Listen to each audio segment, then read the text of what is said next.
Legal metrology വകുപ്പ് autorickshaw fair മീറ്ററുകളുടെ verification ക്യാമ്പിന്റെ താലൂക്ക് തല ഉദ്ഘാടനം ജൂലൈ 27 തിങ്കളാഴ്ച കപ്പൂർ ഗ്രാമപഞ്ചായത്ത് ഓഡിറ്റോറിയത്തിൽ വെച്ച് നടക്കും. തൃത്താല എം.എൽ.എ. വി.ടി. ബൽറാം ഉദ്ഘാടനം ചെയ്യും. ലീഗൽ മെട്രോളജി വകുപ്പിന്റെ ആഭിമുഖ്യത്തിൽ ഓട്ടോറിക്ഷ ഫെയർ മീറ്ററുകൾ പരിശോധിച്ച് കൃത്യത ഉറപ്പുവരുത്തി മുദ്ര ചെയ്യുന്നതിനായി തദ്ദേശ സ്വയംഭരണ സ്ഥാപനങ്ങളിൽ തന്നെ സൌകര്യമൊരുക്കുന്ന പദ്ധതിയുടെ താലൂക്ക് തല ഉദ്ഘാടനം ജൂലൈ 27 രാവിലെ 10:30 കപ്പൂർ ഗ്രാമപഞ്ചായത്ത് ഓഡിറ്റോറിയത്തിൽ വെച്ച് നടക്കും.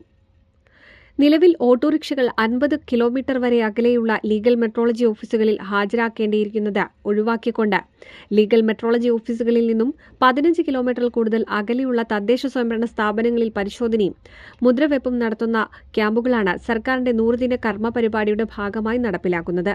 ഗ്രാമപഞ്ചായത്ത് പ്രസിഡന്റ് നസീമ നാസർ അധ്യക്ഷത വഹിക്കുന്ന ചടങ്ങിൽ തൃത്താല നിയോജകമണ്ഡലം എം.എൽ.എ. വി.ടി. ബൽറാം ഉദ്ഘാടനം നിർവഹിക്കുമെന്ന് അധികൃതർ അറിയിച്ചു. NCV news Thrithala.